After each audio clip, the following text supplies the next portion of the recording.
Hello everyone, a very warm welcome to each one of you for the virtual session of Chemistry Children. I hope you all are doing very well. So let us continue with the chapter metals and non-metals, and I'm very much hopeful you all are maintaining your notebook with all the notes you all are going to enter in your notebook. As you all know, the regular practice of writing in the notebook, children, so please do write down all the important points for this session as well. So let us see what are we going to learn today. We are going to learn chemical properties of non-metals. Since we have completed chemical properties of metals, as you all know, you have learned all the chemical properties of the metals, how they react with the oxygen in the air, how they show tendency towards water, how they react with the metal salt solution, all that tendency and the reactivity series we have learned. So let us learn chemical properties of non-metals today. First, a general equation you will write non-metal plus oxygen, as you have learned metal plus oxygen. So similarly, non-metal plus oxygen gives you non-metallic oxide. A very good example over here, carbon plus oxygen gives carbon dioxide, that is non-metallic oxide. Similarly, sulfur plus oxygen gives sulfur dioxide. So again it is a non-metallic oxide. And they are acidic oxides. Why? Very importantly, please highlight this. Non-metallic oxides are always acidic oxide, that means they are acidic in nature. Why? This oxide dissolve in water to form acids and are called acidic oxides. Like example over here, carbon dioxide, that is non-metallic oxide, with water gives you carbonic acid, that is H2CO3. Similarly, sulfur dioxide plus H2O gives you sulfurous acid, that is H2SO3. I hope you all are writing down all this equation, and please see for the balancing. I am not emphasizing on the balancing. I assume that you all are very much familiar with the balancing of the equation. Please balance equation wherever possible. Then non-metallic oxide, the non-metal react with chlorine gives you non-metal chloride. So let us see how non-metal react with chlorine. As we have seen how metals react with chlorine, similarly the reactivity of non-metal with the chlorine. Write a general equation as shown over here. Non-metal plus chlorine gives non-metal chloride. So here phosphorus react with chlorine to form phosphorus tetrachloride. A very good example over here, P4 plus Cl2 gives PCl3. So here you will get phosphorus trichloride. Just make a correction there, it is not tetrachloride, it gives you phosphorus trichloride. And you will get phosphorus pentachloride also if you further react. So that formula will be P2Cl3. Here it is giving phosphorus trichloride when it reacts with chlorine. So just make a correction, it is not tetrachloride, it is trichloride.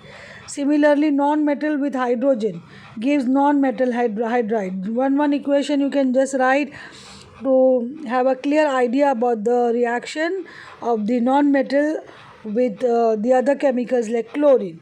And now let us see how does it react with hydrogen. So it will give non-metal hydride. For example, sulfur reacts with hydrogen to form hydrogen sulfide. So H2 plus sulfur S gives you H2S. So you can add more examples, more equations in the list, because you know the general formula, the general equation.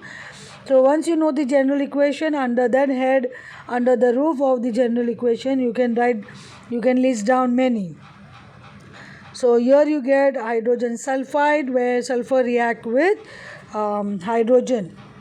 I hope the reactivity of non-metal with chlorine and with hydrogen is very clear with you all. Please list down all these in your notebook. Please do write equations. Then we will see non-metals do not react with acid. Just list all these down, all very important points. Non-metals do not react with water. Non-metals do not react with other non-metals. And non-metals do react with the bases, but reactions out of syllabus. So we are not going to discuss the examples and the equation where non-metals react with the bases. so it is not included in your syllabus, non-metals reacting with the bases. Just list down all these important points, that non-metals do not react with acid, non-metals do not react with water, non-metals do not react with other non-metals, non-metals react with the bases. So all these are important points for the non-metals. So as we have seen so many reaction of metals with the other chemicals, and we have learned all the chemical properties. Here few chemical properties of the non-metals recommended for your syllabus we had finished. So now let us compare the chemical properties of metals and non-metals. Please make points as you can see on the screen. Make this table, make a comparative points. Metals react with oxygen to form metallic oxides which are basic in nature. Non-metals react with oxygen to form non-metallic oxide which are acidic in nature. Metals react with water to produce metal oxide or a metal hydroxide. As you have learned all this. Non-metals do not react with water, as you all learn that also. One more chemical property you can compare. Metals react with acids to form corresponding salt and hydrogen gas is released, whereas non-metals do not react with acids. So these are the three very important chemical properties of metals and non-metals. You can make points of comparison. This is the comparison of the chemical properties of metals and non-metals, that is their reactivity towards the other chemicals. I hope these points of comparison is quite clear with you all children. So let us learn one more concept, that is corrosion. As you all know what is corrosion, you all have learned this concept in your previous class. So that concept is very simple to understand. Let us see, first of all, define corrosion. Please do refer to the definition, correct definition children. So the process of slow eating away of metals due to attack of atmospheric gases and moisture on its surface is called corrosion. So please see that you cover up all the terms required for this definition. If the terms are missing, then the marks will be deducted. So the process of slowly eating, that is the attack of the atmospheric gases and moisture on its surface, and then it is called as corrosion. Just you can have look at the images of the metal articles getting corroded, how iron get rusted, and how the surface becomes dull. The shiny surface of the metal becomes dull due to corrosion. Just have a look at all these metal articles. So silver also corrode. Gold and platinum, they will never undergo corrosion. They will never be attacked by the atmospheric gases and moisture, but all the other metals will undergo some amount of corrosion. In some cases, in some metals corrosion will be faster, in some cases it will be very slow and not that evident. It takes years together for the process of corrosion. So let us go ahead. Iron react with oxygen and moisture from the air to form a red layer of rust. As you all know what is rusting. So this is under corrosion you are learning rusting. That is the corrosion of iron. It is very specific for iron. When I say corrosion, it includes corrosion of all the metals. But when I say rusting, rusting is specifically for iron. When use term rusting, it is specifically for iron rust, because the rust form is a different compound than the iron. We will not use the term rusting for the other metals other than iron. So iron react with oxygen and moisture. You have learned all this in your previous class, and the red layer of the rust is formed. With the passage of time, the rust increases, causing the objects to weaken. So huge monetary loss, because so many wide application of the iron in building construction, in railway tracks, in industrial furnaces. All that, if not maintained, if not prevented, the rusting will be continuous, and it will decay the iron articles, and it will be of no use, because rusting is the unwanted natural process. And let us see the equation for this. Here Fe will react with oxygen to give you Fe2O3, that is iron oxide, that is ferric oxide. Please do write balance equation, children. Please see the balancing. Then ferric oxide will attach to, or it will form hydrated ferric oxide. It will react with x number of water molecule present in the air. You don't know the number, you can just put the x. It can be any number. So put x over there. So the rust is actually Fe2O3 dot x H2O. That means x number of water molecule will get attached to it by a weak force. That's why a dot is put over there, and a weak force acting between ferric oxide and water molecule. So the formula for rust is Fe2O3 dot x H2O. I hope under this corrosion, that rusting process of iron is clear. So now under corrosion we are going to learn one more metal, that is copper. Copper reacts with carbon dioxide and moisture in the air to form a green layer of copper carbonate. So copper will react with carbon dioxide and moisture in the air. So you have carbon dioxide, oxygen, moisture, all that present in the air, but all these metal have a specific reaction with the gases in the atmosphere. So iron will react with the moisture and oxygen, it will not react with carbon dioxide, whereas copper will react with the carbon dioxide and the moisture in the air, and also in the presence of oxygen there will be a formation of copper hydroxide plus copper carbonate. You can see Cu plus H2O plus CO2 plus O2 gives copper hydroxide plus copper carbonate. So this is the reaction for the corrosion of copper, and you can see the article made up of copper undergo corrosion, and it will acquire a green layer, and gradually it will become black because of the further corrosion of the copper. So this is what you get after the corrosion of the copper. This is specific reaction for copper. Then we will see one more specific corrosion, that is silver. Silver articles react with hydrogen sulfide present in the air to turn to black silver sulfide. So silver articles do get corroded due to the attack of silver sulfide, hydrogen sulfide in the air. Where you have a higher content of hydrogen sulfide as the impurity in the air, as the pollutant in the air, because H2S is not naturally present in the air. The natural composition of the air will is oxygen, nitrogen and all the other gases, but not hydrogen sulfide. If hydrogen sulfide present in the air as a pollutant, it will attack silver articles and it will make the silver appear dull because of the formation of silver sulfide on the surface, and hydrogen gas will be released, and you can see the reaction over here. Silver plus H2S gives Ag2S plus hydrogen. Please see for the balancing, children. I hope you are writing all this in your notebook. Now since we have seen corrosion is the continuous decay or eating away of the metals due to the attack of the atmospheric gases and moisture.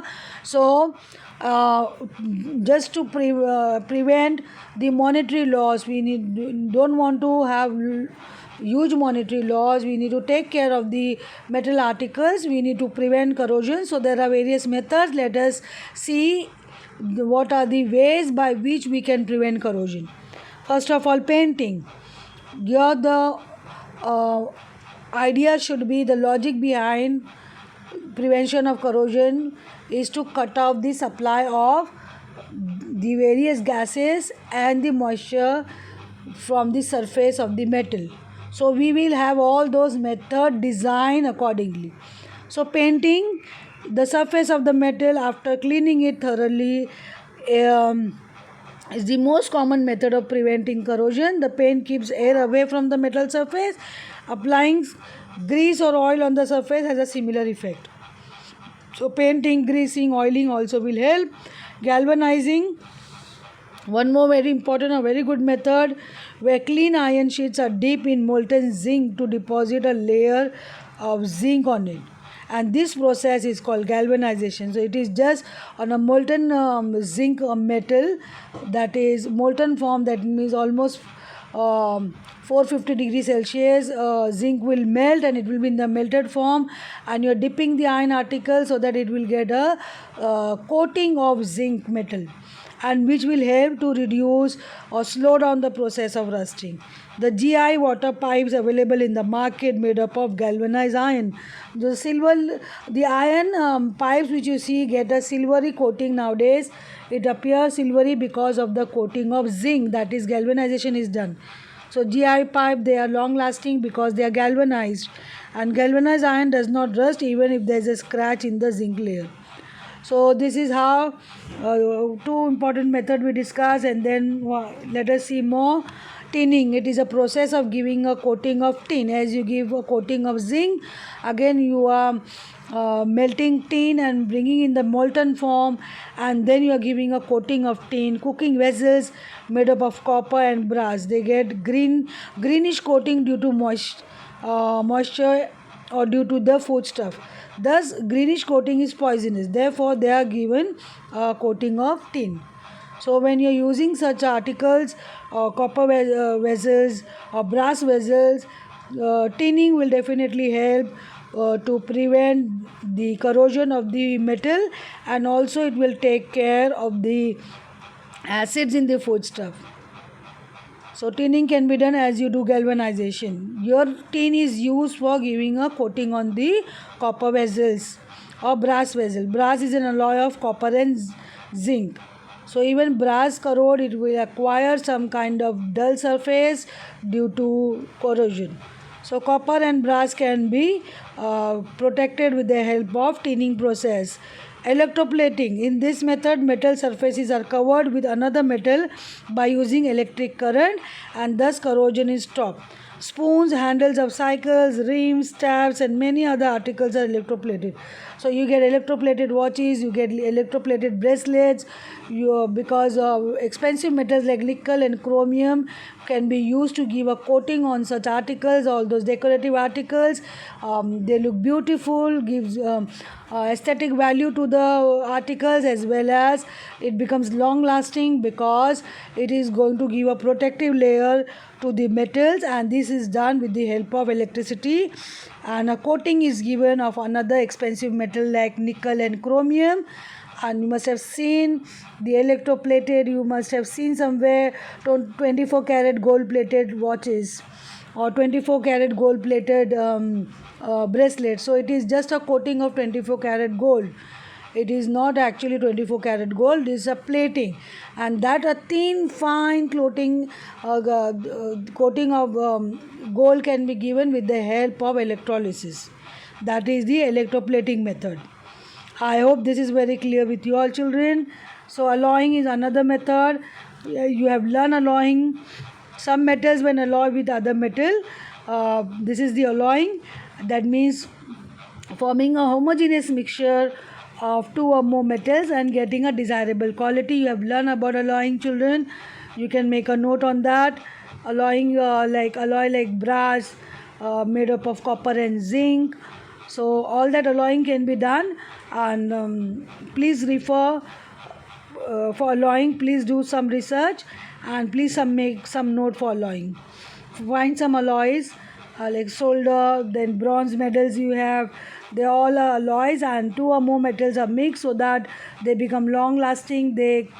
Corrosion is prevented, they will not corrode. So bronze medals, solder, brass, stainless steel is a very good alloy of iron, carbon, nickel or chromium is added to improve the quality of steel. So stainless steel will have one of the expensive metal like nickel or chromium, so that the steel will not undergo corrosion process.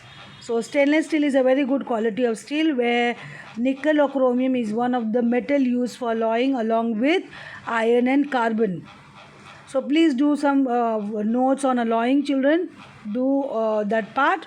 Then anodizing, it is a process in which metals like aluminum, copper, etc. are coated electrically with a thin and strong film of their oxides.